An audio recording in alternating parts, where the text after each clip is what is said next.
నమస్తే రమగారు. నమస్తే జయ. రమగారు, సాధారణంగా మాట్లాడుకునేటప్పుడు బీరకాయ పీచు చుట్టరికాలు, అయితే ఎక్కడో దూరపు చుట్టరికాలు ఇట్లాంటి మాటలు వింటూ ఉంటాం కదా. అసలు బీరకాయ పీచు చుట్టరికాలు ఏంటండి? అసలు ఆ మాట ఎందుకు వచ్చింది? దీని వెనకాల ఏమన్నా కథా కమామిషి ఏమైనా ఉన్నాయా? కథలు ఏముంటాయి? బీరకాయ పీచు అంటే మన అమ్మమ్మ చెల్లెలు, అమ్మమ్మ చెల్లెలు కూతురు కొడుకు వాళ్ళంతా మనకి పిన్నులు మామయ్యలు అవుతారు కదా. వాళ్ళ ఆడబడుచులు, అమ్మమ్మ చెల్లెలు కూతురు ఆడబడుచు బావ తోడుకోడలు, ఎంత దూరం పోయింది, ఎక్కడికెక్కడికో వెళ్తుంది. కానీ వీళ్ళంతా మనకు తెలిసే ఉంటారు. వీళ్ళంతా మనకు తెలిసే ఉంటారు. ఏవో పెళ్ళిళ్ళకి వెళ్తాము, వీళ్ళు అంతా వస్తారు. ఓ నూటే చిన్నప్పుడు ఇంత ఉండేదానివి అంటుంటారు. వీళ్ళంతా మనకు తెలుసు. ఇప్పుడు ఇదివరకట్లాగా ఏంటంటే మనం గుంపులతో బాగా పెళ్ళిళ్ళలో కలిసేటప్పుడు అందరినీ చుట్టాలు, మా వైపు బలగం చాలా పెద్దది. బలగం పెద్దదంటే మన బలగానికి మన ఇంట్లో డజన్ మంది పిల్లలు ఉండటం, వీళ్ళందరికీ భార్యలు, వాళ్ళందరికీ అన్నదమ్ములు, అదే కాదు, చిన్నమ్మమ్మలు, చింతాతయ్యలు, పెద్దాతయ్యలు, మామయ్యల తోడల్లుళ్ళు, మేనత్తల తోడుకోడళ్ళు, వీళ్ళందరినీ కలుపుకునేవాళ్ళం. అదంతా పెద్ద బలగం. వాళ్ళంతా కూడా మనకు అవసరానికి సహాయాలు చేసేవాళ్ళు. ఉమ్మడి కుటుంబాలు ఉండేవి. వాళ్ళ ఇంట్లో పెళ్ళుంది అనుకో, ఒక ఇంట్లో పెళ్ళుంది, ఈ రెండో ఉమ్మడి కూడా వాళ్ళతోటి సంబంధం కలిగిన 10-12 కుటుంబాల వాళ్ళు పోయి అక్కడ పడి పనిచేసేవాళ్ళు. అవును, చుట్రికాలు దూరం అయినా కూడా పనులు పాటలు నడిచేవి. వీళ్ళకి ఏదైనా అవసరం అయితే వాళ్ళంతా వచ్చేవాళ్ళు. ఆ ఇంట్లో బాగా పనిచేయగలిగే వాళ్ళు, సమర్థులు, కొంతమంది ఏమో ఏమంటే మేనేజ్మెంట్ స్కిల్స్ ఉన్నవాళ్ళు, ఈవెంట్ మేనేజ్మెంట్ చేయగలిగిన వాళ్ళు. పెళ్ళిళ్ళకి దగ్గరుంటే ఫలానా పెద్దబాబు, మా పెద్దక్కయ్య గారు పెద్దబ్బాయి అన్ని పనులకి బ్రహ్మాండంగా చేస్తాడు. పెద్దబాబు ఉంటే చాలా ధైర్యం, వాడు హ్యాండిల్ చేస్తాడు అన్ని రకాలు.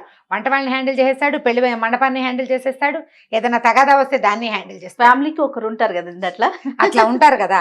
అట్లా హ్యాండిల్ చేయగలిగే చుట్టాలని పట్టుకుంటాం. వాళ్ళు మనకు దూరమైనా సరే వాళ్ళతో క్లోజ్ రిలేషన్ మెయింటైన్ అవుతుంది. మా ఊరు పల్లెటూరు కదా. పల్లెటూరు అంటే కొంతమంది కజిన్స్ కలిసి ఉండేవాళ్ళం. మా అమ్మ నాన్నకి సొంత వాళ్ళు లేరు, కానీ ముత్తాత గారి కజిన్స్ మేమంతా ఒకే కుదుట్లో వాళ్ళం, ఒక చోటే ఉండేవాళ్ళం. మా పెద్దమ్మ ఒక ఆవిడ, మా పెద్దమ్మ, 2 పెద్దమ్మలు అన్నదమ్ములకే ఇచ్చారు. వాళ్ళ తమ్ముడు, వాళ్ళకు కూడా సవితమ్ముడట, ఆయన ఓన్ బ్రదర్ కాదు, బాబురావు మావయ్య, చిట్టుకుడూరికే మావయ్య ఆయన. మాకు కనీసం 4-5 తరాల వారుంది వాళ్ళతోటి. మావయ్య అని వెళ్ళిపోవటం ఆయన దగ్గరికి, ఆయన ఏమే ఆయన కబుర్లు చెప్పేసుకోవటం, పెళ్లి సంబంధాలు చెప్పేయటం. ఎన్ని తరాల వారుంది. బీరకాయ పీచు చుట్టరికమే అది. ఆపేక్షలు ఉంటాయి, దూర బంధువులు. బాబురామాయణ ఇప్పుడు తలుచుకోవడం కూడా నాకు చాలా సంతోషంగా ఉంది. స్వర్గస్థులు అయ్యారు కానీ చాలా ఫ్రెండ్లీయో. పెళ్లిలో ఆయన ఉంటే సందడి, చాలా బాగా మాట్లాడేవారు, అందరినీ పలకరించేవాడు. అలా మన కుటుంబాల్లో కూడా ఉండే ఇంత దూరపు చుట్టరికాన్ని బీరకాయ పీచు చుట్టరికాలు అంటారు. మన కుదురుని, మన మొదలుని వెతుక్కోవటం, దానికి ఈ బీరకాయ పీచులు చాలా హెల్ప్ చేస్తాయి. నిజమండి, అది తెగదు. బీరకాయ పీచు తెక్కండా ఉంటుంది, దాని సంతోషం వస్తుంది. బీరకాయని ఒలిచామనుకో, దాని మొదలు ఒక దారం ఉంటుంది, అది ఇలా ఇలా ఇలా ఇలా అల్లుకుంటూ చివరి దాకా వస్తుంది. దీన్ని మొదలు కనుక్కోలేం మనం, అల్లికగా ఉంటుంది. కావాలంటే ఎండిన బీరకాయలు, నేతి బీరకాయలతో ఒళ్ళు తోముకునే అలవాటు ఉన్న వాళ్ళు, బీరకాయ పీచుతో బాడీ స్క్రబ్గా పనిచేస్తుంది. అవును, అలవాటు ఉన్న వాళ్ళు చూడండి, ప్రయత్నం చేసి. అసలు దాన్ని విడదీయలేమన్నమాట. అలా విడదీయరాని సంబంధాలు కలిగి ఉండటాన్నే బీరకాయ పీచు చుట్టరికం అంటారు. ఎక్కడదో బీరకాయ పీచు అంటే దూరం అని చెప్పటం, కానీ వదలలేమని చెప్పడం అన్నమాట. వదలలేని, వదిలించుకోలేని సంబంధం అది. వాళ్ళతోటి ఏవో కొన్ని ఎమోషన్స్ కలిసి ఉంటాయి. వాళ్ళు ఏదో ఒక సందర్భంలో మనకు సహాయం చేసి ఉంటారు. మనం ఇదివరకు చిన్న ఊళ్ళ నుంచి పెద్ద ఊళ్ళకి వైద్యాలకు వచ్చేవాళ్ళు, పెళ్లి సంబంధాలకు వచ్చేవాళ్ళు. ఈ ఊళ్ళో పెళ్లి సంబంధం చూడాలంటే ఇక్కడ మన చుట్టాలు ఉండదు, ఇలా బీరకాయ పీచు చుట్టరికం వాళ్ళ ఇంటికే వెళ్ళి మా పిల్లకి ఫలానా సంబంధం చూస్తామంటే వాళ్ళ ఇంట్లో ఉండి ఆ పూట వాళ్ళు కూడా మనతో పాటు ఆ పెళ్లి సంబంధానికి వచ్చి వాళ్ళు మనకి క్లోజ్ అయిపోలా. మన పిల్ల పెళ్లినాడు హెల్ప్ చేసిన వాళ్ళు మనకి క్లోజ్ కాదు, ఎప్పటికీ గుర్తుంటారు. ఒక అనారోగ్యానికి ఇక్కడ ఏదో అప్పట్లో ఉస్మానియా హాస్పిటల్లోనూ అక్కడ నిమ్స్లోనూ చూపించుకోవడానికి తిరిగేవాళ్ళు. ఈ ఊళ్ళో దూరపు చుట్టాలున్నా సరే వాళ్ళ ఇంట్లో ఉండి, హాస్పిటల్లో ఒక మనిషి ఉంటే ఇక్కడ వీళ్ళింట్లో పొద్దున్నే స్నానం చేసి బాకులు, అప్పుడు ఇంతంత అవసరాలు ఏమున్నాయి, అంత అన్నం పెట్టించుకున్న పేషెంట్ కోసం పోయేవాళ్ళు ఉస్మానియాకి బస్సుల్లోనే. అప్పుడు ఇంత కార్లా, ఇంత ట్రాన్స్పోర్టేషన్ దాకెందుకు రమ్మగారు? మొన్నటి వరకు కూడా మనం ఇరు రాష్ట్రాలు విడిపోక ముందు ఈ పాస్పోర్ట్లు కానీ వచ్చినా మనలాంటి ఇక్కడ ఉండే వాళ్ళ ఇళ్లలో ఉండేవాళ్ళే కదా. ప్రతి పనికి మనం ఈ బీరకాయ పీచు చుట్టరికాల్ని ఇది వరకు వాడుకునేవాళ్ళు. ఇప్పుడు ఏమయ్యామంటే మనం ఫస్ట్ కజిన్స్ ని కూడా మర్చిపోయే దుస్థితిలోకి వచ్చాం మనం. ఎస్, దాన్ని కాపాడుకోవాలి కదా. 100%. మీకు మాకు చుట్టరికం ఏమిటంటే చుట్టరికం ఉండక్కర్లా, మనమంతా ఒక ఊరి వాళ్ళం, ఒక కుదుట్లో వాళ్ళం. మనం ఒక కుదుట్లో వాళ్ళం అని చెప్పుకుంటాం కదా ఆ మాట. మన తాతలు ముత్తాతలు అన్నదమ్ములు వాళ్ళది మంది ఒకే ఇంటి పేరు. అవును. వాళ్ళు ఎవరో మనకు తెలీదు, కానీ వాళ్ళు మనవాళ్ళేనన్న భావన ఉంటుంది. అవసరమైతే సహాయం చేసుకుంటాము, దానికోసం ప్రయత్నం చేయాలి కదా. అయితే దీన్ని మనం తెలుగులో బీరకాయ పిచ్చి అంటామా, బాదరాయణ సంబంధం అంటారు. ఇప్పుడు బీరకాయ పిచ్చి సంబంధం లాంటిది బాదరాయణ సంబంధం. ఇప్పుడు బీరకాయ పిచ్చికి మనకి ఎక్కడో ఒక సంబంధం ఉండాలి కదా, బాదరాయణ సంబంధానికి ఎక్కడా సంబంధం ఉండక్కర్లేదు, చాలా పెక్యూలియర్ సంబంధం చెప్తారు. ఆ కథ చెప్తాను. ఓకే అండి. ఒక ఆయన బండి వేసుకుని ఓ ఊళ్ళోకి వెళ్ళాడు. బండి వేసుకుని వెళ్తే సరే ఓ ఇంటి ముందు ఆపాడు. మధ్యాహ్నం వేళ అయింది, భోజనాల వేళ. సరే ఏం చేశాడు, బండి కొంచెం నీడలో ఆపి బండి నుంచి ఎడ్లను విప్పి చెట్టుకేసి కట్టేశాడు. కట్టేసి ఆ ఇంటి వైపుకి లోపలికి వెళ్ళాడు. వాకిట్లోనే అప్పట్లో ఇళ్ళు ఎలా ఉండేవి, కొంచెం వాకిలు కొంచెం దూరం ఉండి, అంటే బాగా ఏమన్నా ఆవరణ కాస్త బాగుండి వెనక్కి ఇళ్ళు ఉండేవి. ఒకవేళ పూరిపాక అనుకో, పూరిపాక అంటే మరిగా తాటాకుల ఇల్లు అనుకో, ఇట్లా పంచలాగా దించి వాకిట్లో అరుగులు ఉండేవి కదా. అవునండి, అవును. ఆ అరుగు మీద ఆ ఇంటి ఓనర్ రైతు ఒక ఆయన కూర్చుని ఉన్నాడు. ఈయన పోయి ఆయన పక్కన కూర్చున్నాడు. ఆయన ఏమనుకున్నాడు, వచ్చిన ఆయన చుట్టాలైన భార్యకు చుట్టాలు కాబోలు అనుకున్నాడు. కూర్చున్నాడు. ఇంతలో ఏమైంది, ఆవిడ బయట నుంచి వచ్చి లోపల నుంచి వచ్చింది ఆయన భార్య. ఏమయ్యా వంట అయిపోయింది, స్నానం చేస్తావా అని కేకేసింది. చేసేసరికల్లా సరే ఆయన పదండి స్నానం చేద్దామన్నాడు ఆ ఓనరు, ఆ ఇంటి ఆయన. ఈ కొత్తగా వచ్చిన ఈయన ఇద్దరు కలిసి చెరువులో వెనకాల నూతి దగ్గరికి వెళ్ళారు. కాసిన వేడి నీళ్ళు ఏవో తోడు అక్కడ పెట్టబడి ఉన్నాయి. కాస్త అంటే కాగులో నీళ్ళు పొంతలో నీళ్ళు ఉంటాయి కదా, అలాగే ఓ గంగాళంలో ఉన్నాయి. చెరుకో 4 చెంబులు పోసుకున్నారు, స్నానం చేశారు. ఆయన భార్య వచ్చి ఆయనకు తువ్వాలు అందిస్తూ ఈ వచ్చిన చుట్టాలు ఆయన కూడా ఓ తువ్వాలు అందించింది. ఈయన ఒళ్ళు తొడుచుకున్నాడు. ఆ అంగవస్త్రం తడిసిపోయింది కదా స్నానం చేసరికి, అది పిండి ఆ పక్కన ఆరేశాడు. భోజనానికి రండి అన్నారు. సరే ఈయన పోయి కూర్చున్నాడు. ఇద్దరు వెళ్ళారు లోపలికి. ఆవిడ 2 విస్తరాకులు వేసింది. అరటాకులు విస్తరాకులు వేసుకుని పల్లెటూళ్ళలో కంచాలు పెట్టుకునే గోలే ఉంది. చుట్టం ఎవరైనా వస్తే గబుక్కుని కంచాలు పెట్టకుండా ఆకులు వేసుకునేవాళ్ళు. దొడ్లో ఏవో ఉంటాయి అరిటాకులు అవిను, లేకపోతే మర్రాకులు కుట్టుకునేవాళ్ళు, బాదం ఆకులు కుట్టుకునేవాళ్ళు, కుట్టుడాకులు విస్తళ్ళు దొరికేవి. అప్పట్లో పద్ధతులు అవే కదా. 2 ఆకులు వేసింది, అన్నం పెట్టింది, చక్కగా వడ్డం అయింది, భోజనం అయిపోయింది. భోజనం చేశారు. ఆ ఇద్దరు వచ్చి ఏదో ఆ మాట ఈ మాట, ఊళ్ళో పంటలు ఎట్లా ఉన్నాయి, ఈ ఏడాది వానలు ఎట్లా ఉన్నాయి, ఏమిటి అని సంగతి సందర్భం అన్నీ మాట్లాడుకున్నారు. వాకిట్లో వచ్చారు. అన్నం బాగా, భోజనం చాలా బాగుందమ్మా, వంట చక్కటి చెయ్యింది, ఇది ఎంతో బాగుందమ్మా అన్నాడు వచ్చిన చుట్టాలు ఆయన. బాగుంది. ఇద్దరు కలిసి వాకిట్లో వరండాలోకి వచ్చారు. మళ్ళీ ఆ వరండాలో ఉన్నాయిగా అరుగులు. సరే 2 చేపలు పరిచున్నాయి. ఈయన చక్క భుక్తాయాసం, అమ్మాయి కడుపు నిండా అన్నం పెట్టిందని నడుము వలిచాడు వచ్చిన చుట్టాలు ఆయన. ఇంటి ఆయన కూడా మరి మధ్యాహ్నాలు భోజనాలు చేసి కొంచెం సలబాటు వేళ అయ్యేదాకా కాస్త నడుము వాలుస్తారు. ఈయన కూడా ఇంకో చాప మీద ఉరిగాడు. 4:30, 5 అయింది. ఇద్దరు 1 గంట అరగంట నిద్రపోయారు. కాస్త చిన్న కునుకు తీశారు. ఇంటి ఆవిడ కూడా లోపల ఎక్కడో కునికేసినట్టుంది, బయటికి రాలా. ఇద్దరు లేచి కూర్చున్నారు. కొద్దిగా ఆ మాట ఈ మాట లోకాభిరామాయణం మాట్లాడుకున్నారు. మాట్లాడుకున్నాక మరి నేను బయలుదేరతా అన్నాడు వచ్చిన చుట్టాలు ఆయన. అప్పుడు ఈయన అడిగాడు, అంటే ఎవరని అడగలేదు కానీ జ్ఞాపకం రాలేదు కానీ ఇంతకీ మీరు మా ఆవిడకి ఏమవుతారు అని అడిగాడు. ఈయన ఏం చెప్పాడంటే, మీ ఆవిడకి ఏమవను, మీకు ఏమవను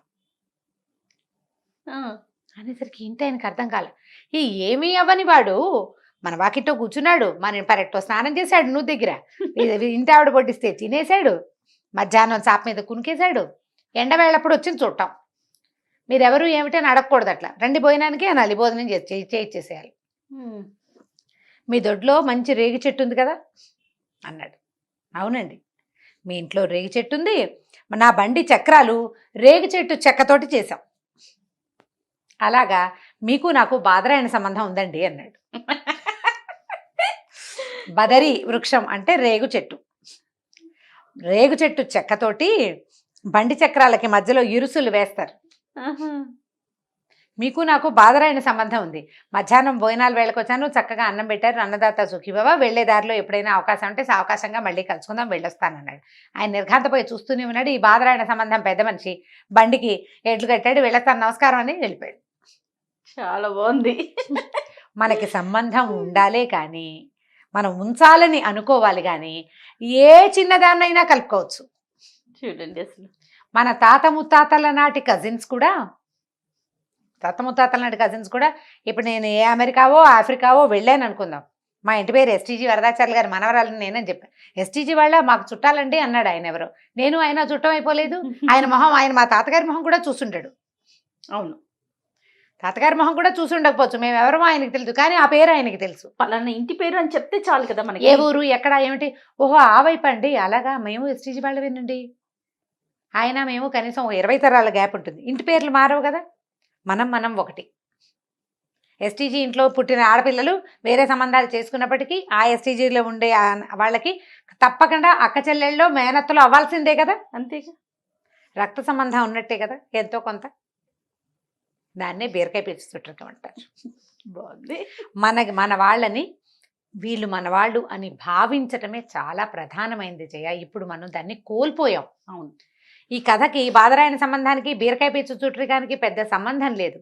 నువ్వు వదిలిపెట్టే తలుచుకుంటే పక్కన ఉన్న దాన్ని కూడా కట్ చేసి పారేస్తావు. వాడెవడో నేనెవడో అంటావు. నువ్వు పట్టుకోదలిస్తే సంబంధికుల్ని వదిలేస్తున్నారు గారు. నువ్వు పట్టుకోదలిస్తే, నువ్వు పట్టుకోవాలనుకుంటే ఇట్లా మీ ఇంట్లో రేగు చెట్టు ఉంది, మా బండికి ఉన్న కర్రలు రేగు చెక్కవే, కాబట్టి నీకు నాకు బాదరాయణ సంబంధం ఉందని సంబంధాన్ని కలుపుకోవచ్చు. మనుషుల్ని కలుపుకుని పోవాలి. మన తత్వాన్ని బట్టి, మన మనసును బట్టి ఆధారపడి ఉంటుంది.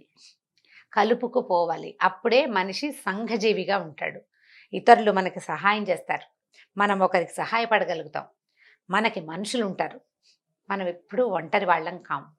దూరపు చుట్టరికాన్ని పురస్కరించుకునైనా ఒక్కసారి హలో అంటాం. నేను ఫలానా, ఇప్పుడు నేను నా పరిచయం నేను ఎలా చేసుకుంటాను, నేను రమారావి అని యూట్యూబ్లో చెప్పినట్టు చెప్తానా? చెప్పను. ఫలానా రామూర్తి గారు కోడలని చెప్పుకుంటాను, మా మామగారి పేరు చెప్పుకుంటాను, లేదా మా తాతగారి పేరు చెప్తాను. చెప్పుకోవాలి కదా, నేను వాళ్ళ కోడలనండి లేదా వీళ్ళ అమ్మాయినండి అని చెప్పాలి కదా. ఎవరైనా అంతేగా. ఇటో అటో ఏదో రెండూ చెప్పుకోవాలి. ఆయన ఎక్కడ పని చేస్తారు అని అనగానే మా తాతగారు ఏం చేశారో చెప్పాలి, మా మామగారు ఏం ఉద్యోగం చేశారో చెప్పాలి. వాళ్ళది ఏ ఊరో నేను చెప్పాలి కదా. ఆ ఊరు నేను అడుగే పెట్టలేదు ఇప్పటిదాకా, అడుగే పెట్టలా. కానీ ఆ ఊరు ఫలానా చోట ఉంటుంది అనగానే మన గుర్తింపు చాలా సులువుగా అవతల వాళ్ళకి తెలిసిపోతుంది. వాళ్ళు మనం చుట్టాలైపోతాం. చుట్టాలైపోయేందుకు ప్రయత్నం చేయండి అమ్మా. ఫేస్బుక్లో స్నేహాలతో పాటుగా అవి చేస్తున్నాం మనం. సోషల్ మీడియాలో స్నేహాలు విపరీతంగా ఇతోధికంగా చేస్తున్నాం. దాంతోపాటు మన చుట్టరికాలు, మన బాంధవ్యాలు, మన వాళ్ళను కూడా కలుపుకొని ముందుకెళ్ళండి జీవితంలో. మన వాళ్ళు మనతో సరిగ్గా ఉండరు కాబట్టి మేము మా చుట్టాలతో చాలా తలకాయ నొప్పులండి, మేము ఫ్రెండ్షిప్ చేస్తాం, ఫ్రెండ్సే అని చెప్పేవాళ్ళు కూడా ఉంటారు కొంతమంది. అందరూ ఒకలా ఎలా ఉంటారు? ఫ్రెండ్స్లో మాత్రం దుర్మార్గులు, విసిగిచ్చేవాళ్ళు, తలకాయ నొప్పి పెట్టించేవాళ్ళు ఉంటారు. అక్కడ కూడా ఎక్కడైనా ఉంటుంది. ముందు మనము అనే దాన్ని, మన గ్రూపుని ఉంచుకోవాలి, మన వాళ్ళని మనతో పాటు ఉంచుకోవాలి. వాళ్ళకి హలో అని చెప్పగలిగే అంత మాత్రం అయినా నేను ఫలానా వాళ్ళని, మేము ఫలానా వాళ్ళం, ఫలానా ఊరి వాళ్ళం అని చెప్పుకోవాలంటే మన మొదళ్ళు మనకి తెలియాలి. అది తెలుసుకోండి. అప్పుడు ఎంత బీరకాయ పీచు చుట్టరికమైనా వాళ్ళతో మనకి కొంత రేపో ఏర్పడుతుంది, ఎంతో కొంత. సత్సంబంధాలు కొనసాగుతాయి. రైట్ రామ్ గారు, నమస్తే. నమస్తే జయ. ఈ వీడియో కనుక మీకు నచ్చినట్లయితే లైక్ చేయండి, షేర్ చేయండి. మరిన్ని వీడియోస్ కోసం మా ఛానల్ని సబ్స్క్రైబ్ చేసుకోండి.